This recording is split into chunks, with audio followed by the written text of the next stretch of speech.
Hello and welcome. What we're going to be looking in this video today is we're going to be looking at writing the interview, or writing an interview, should I say, which is basically what you'll be sometimes given as an exam response question is you'll be given an interview to write. Now what that is basically, it's often an essay alternative.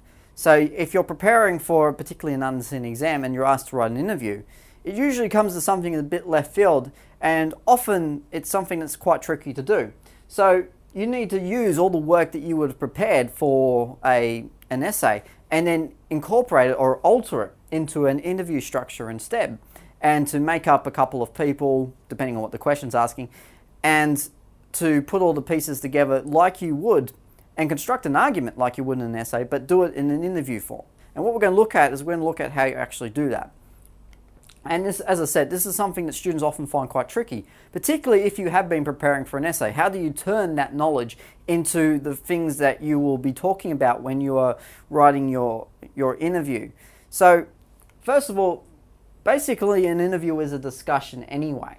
So, when you are, depending on the sort of interview being asked to write, you will basically be trying to construct an argument that is fitting the question, like you would in an essay.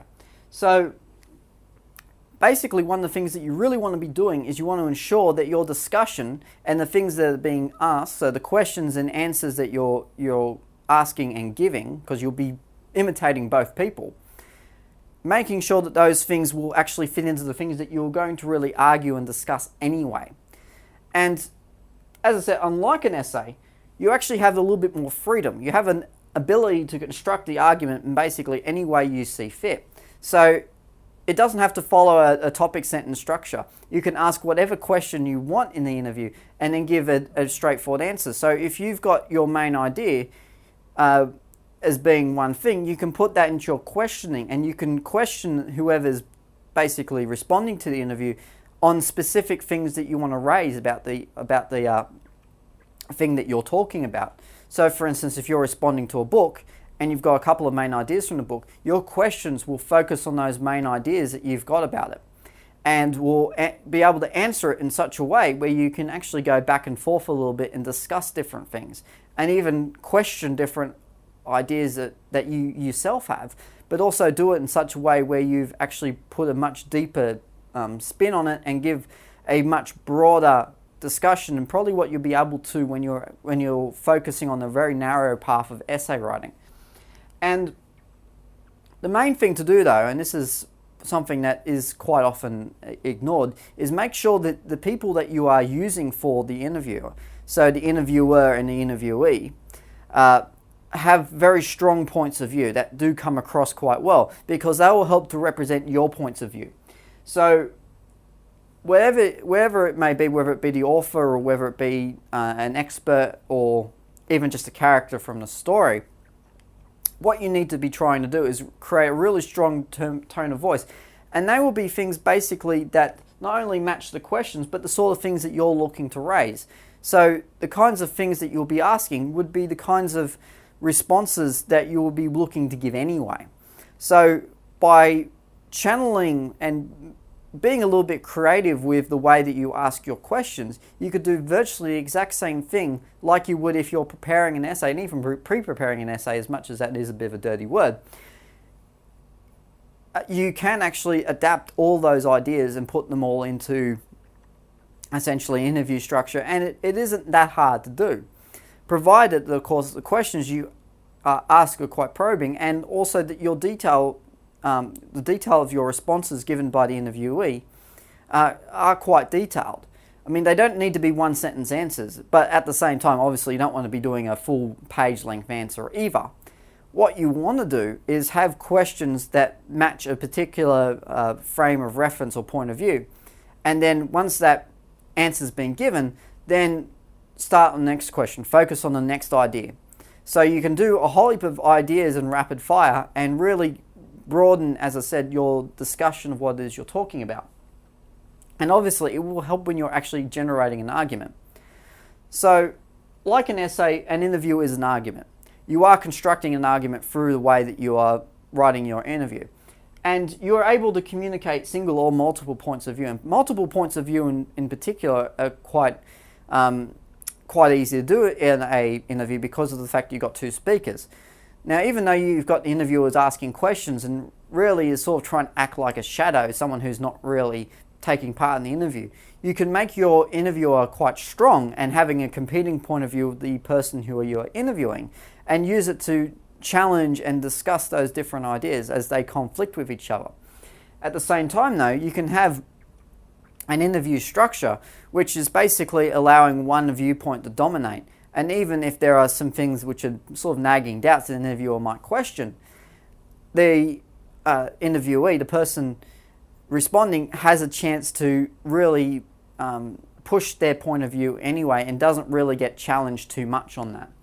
So the same way basically you would when you're writing an essay, if you've got a very strong point of view, then you would continue to keep it consistent throughout. And just like when you're doing an interview, you are making sure that the person who is speaking and giving their answer has a very strong point of view and can give it quite confidently. So the final part of it is evidence. Now, this is a question that often gets asked as well because of the fact that you've got all these quotes that you've prepared and you're going, how do I incorporate them? How do I put them in? Well, evidence, as I said, is important. Your interview subjects will need to support what they're saying. They need to give some sort of proof. And you would pretty much use it in the same sense you would in an essay in any case. The thing is that you'll either be giving it in the form of concrete evidence, which is basically matching ideas to the meaning that they're trying to put out there. So whether it be an idea which is perhaps a little bit doubtful or contentious, then they'll give some sort of evidence. But even any point that they're making, they will give some sort of reason for believing that way. And that will often come in the form of evidence. Even if it's, for instance, you're interviewing the author of the story, then what you can do is get them to quote themselves. So like I said in the story, blah, blah, blah, blah, blah, and use the quote in exactly the same way as you would in an essay. And even almost phrase it in the same way you would when you were explaining it in an essay response. If you're using someone else's, then you would just pretend, if you're, for instance, the author, that they know all about this person, and you would answer the exact same point you would raise, but in their voice. So, like that person said not so long ago, early in my career, blah, blah, blah, blah, blah. And you can actually come across with an idea like that, which is someone else's, and still present it in a way which actually appears sort of organic to the interview. So what I mean by that is that it sort of fits in and makes sense when you write it in context. So, as I said, you can actually get people to quote themselves quite easily and raise ideas and arguments in such a way that they do make sense to your argument, to your structure, and are basically put together so you do have a very cohesive argument. You're just doing it in a slightly different way. And that mainly just takes a little bit of practice, but also think about the sort of debates that you might have with, we'll say, a classroom teacher, for instance. So the teachers you have at school will often ask you a question and you give an answer back. And if your answer back doesn't quite match what they're asking for, then they will give an explanation. But a similar way at looking at things is if you ask a question and they respond, you can actually follow up that question with another. If you don't quite understand, or if you actually disagree with their answer, you can follow up with a statement, something that says, I don't agree with that answer, and challenge them. And often, I know English teachers love to be challenged. They love to have people telling them they're wrong. Not. But what you can do is you can use that to sort of model what you would be doing in an interview anyway. I'm not saying pick fights with your English teachers. What I'm saying is that you would think about the sorts of questions that you would ask, if you're trying to get an answer. Something that you want to address the thing that you're asking, not just put random questions and answers together and see if they try and make sense as an argument.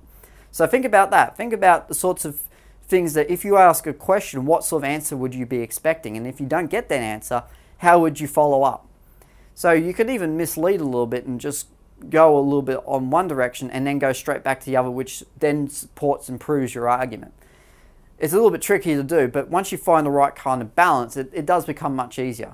And you often find that interviews are much simpler to organize, to put together than an essay. However, on the other hand, the downside of that is that there is, again, a lot that can go wrong. Just like when you're doing any kind of creative but critical response, you do have freedom, but freedom does come at a price if you don't use it really that well. But anyway, that's about it for writing interviews and indeed anything interviews. So until next time, I'll see you later.